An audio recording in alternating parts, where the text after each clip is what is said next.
Hopium. Administered. Look, I'm cosplaying as Gordon. All right, Half-Life 3, we got to talk about it. Game Awards are coming up. We're going to break down the current hype cycle, why is everyone talking about it, the current rumors going around, and why they could be pretty solidified, and the Game Awards coming up, and whether or not it's going to show up there. And also give a few tidbits that I haven't seen a lot of other people talk about, so stay tuned. Let's get into it right away. Now, if you go anywhere in the gaming news right now, you'll see tons of just Half-Life 3 rumors going around everywhere.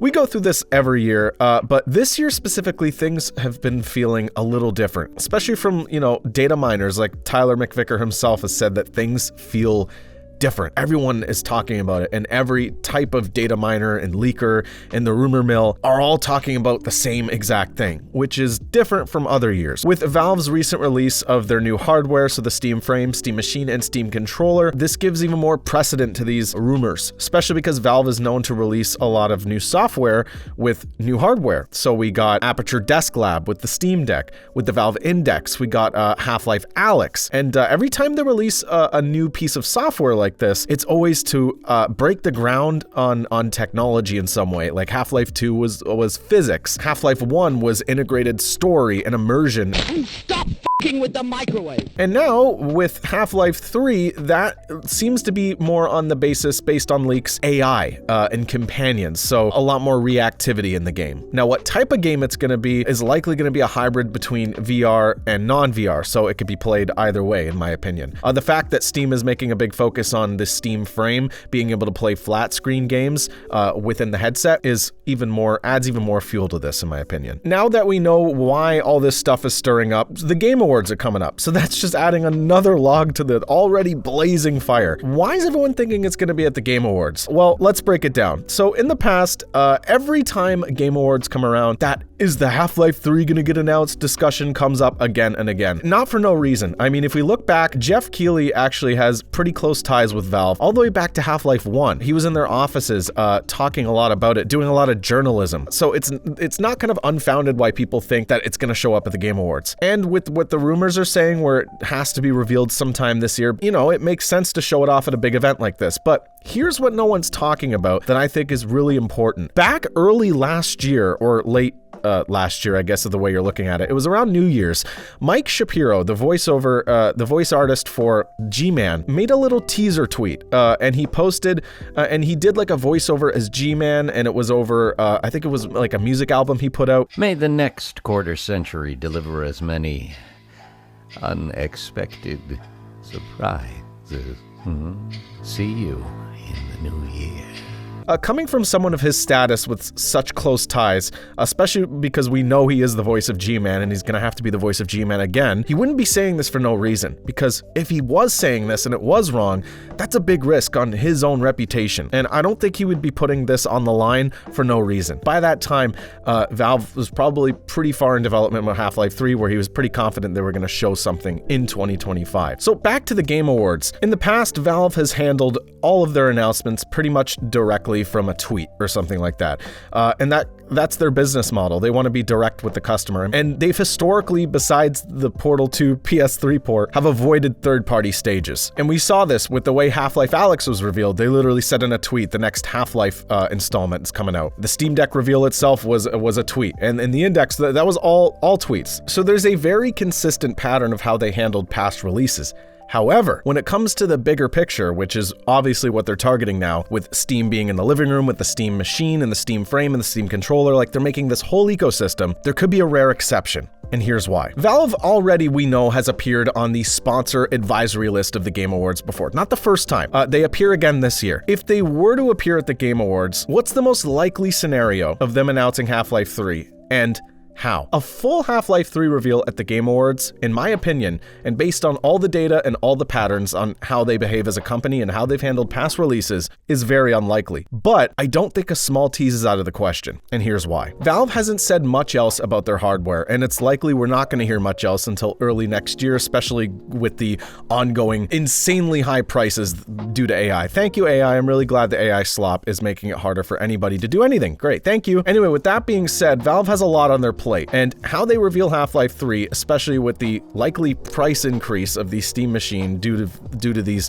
hardware price increases, is very important. We already know everything we need to know about the hardware, but The only thing we're missing is that thing that fits in the pattern of how they've handled past software releases. We're missing a piece of software to go with their recent hardware. So here's what a realistic Valve move would look like at the Game Awards. Instead of a full Half-Life 3 reveal, I think they're gonna do maybe a tease, maybe a date to expect a trailer, and they're gonna funnel everybody from that date with a link to their YouTube page or to Steam, like a Steam link. It's important to them that they're direct to the customer here. So if they announce the price and the gameplay and everything at the Game Awards, that's gonna be tied to the Game Awards, so it's always going to be known as a Game Awards reveal. That's not the way Valve functions. Valve functions where it's their reveal, because they're pushing the boundaries here, and they don't want it to be tied under another brand. And that wouldn't make sense for what Steam is. So that lets Valve keep control while still capitalizing on the Game Awards audience. And why they need to capitalize on this time is extremely important. Because of the way Valve is pushing, like I said, the Steam Machine, Steam Frame, this whole ecosystem, and they're trying to get into the living room and become a more accessible market, it's important to get in front of many eyes as possible, and they're not going to do that with just a tweet. Now, this is really important. I mean, the Game Awards pulls in every ecosystem of gaming. It pulls in console gaming and PC gaming alike. I mean, if you go on the PlayStation Store or Xbox Store, you'll always see a Game Awards sale or games that are featured in the Game Awards where you can wishlist them. That always appears. So Valve, by and large, is able to target different segments of gaming this way, and they'd want to do that, especially with such an important reveal like this. For PC gamers especially, this is up there with GTA 6, if not higher. It's a huge announcement. So now that we kind of have an idea of what they're most likely to do at this event, thing is when are they going to do it? Geoff Keighley does not want to overshadow the games at the Game Awards themselves, because, you know, if every game company comes to them and they're like, hey, here's our game, can you show it off with a $25,000 30-second snippet? They're going to be like, sure. But if that same event has Half-Life 3 at the beginning, no one's going to stay for the rest of the event. They're immediately going to click off and go deep diving into what the heck just happened. And this doesn't support Geoff's business model. The Game Awards as an award show is also a gigantic ad placement for a lot of different game companies. So when it's going to happen at the show, in my opinion, is probably at the very end. Once we know the game of the year, once we have all the awards done, the absolute final last thing before we even cut to the credits would be this date drop. Again, I'm going to need you to administer a lot of Hopium because, again, we have no concrete evidence if this is going to happen, but I'm simply going off of how Valve operates as a business and their patterns and what we know so far and what they're probably most likely to do if we're going to speculate about this. Now, and a lot of people I hear saying, you know, Geoff Keighley won't say if Half-Life 3 is going to be there or not. Geoff Keighley doesn't want to tell you if Half-Life 3 is going to be there or not, because if he goes on record and says, hey, Half-Life 3 won't be at the show, no one's going to tune into the Game Awards. I mean, yeah, it's going to get its regular audience, but it won't get that extra 200,000-300,000 people, possibly more, that are there for that big reveal that could possibly happen. It only benefits Geoff if he gets as many people tuned in as possible, and he hasn't been very sly. I mean, with that whole what's that one game on your wish list thing going around, and then he goes, oh, it's just this game here, and that game was added the day that he made that reply to that tweet. So there's something going on, and he's not saying a lot, and he doesn't need to. And who knows? We don't know at the end of the day. He builds up a lot of hype just for it to be kind of a standard like announcement. Nothing actually groundbreaking that a lot of us are expecting. So you know what? His silence and phrasing isn't a signal either way, but that's just my take on this. Okay, so overall, let's wrap up and summarize all this. What's going on? We know for sure likely Half-Life 3 or whatever this next Half-Life installment will be announced or revealed in some capacity this year, and it banks on what data miners and leakers and the rumor mill has been saying, and also with Mike Shapiro's own words, which, you know, it's a lot on his reputation as well. Second, how they announce it, also up in the air. But we know that Valve is either going to make a tweet or they could try to be in front of more eyes at the Game Awards with just a simple reveal, which would be, honestly, might even be a better option for them, especially with a big reveal like this. Whether it's going to be at the Game Awards, we don't know.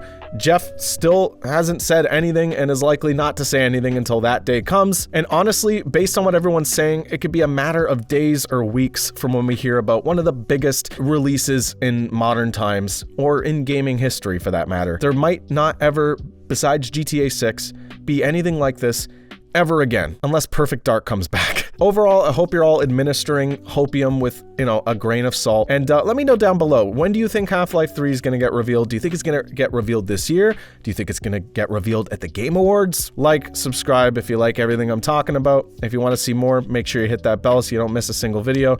And thanks for coming back, everybody. Hopium de-administered. All right, I'll see you in the next one.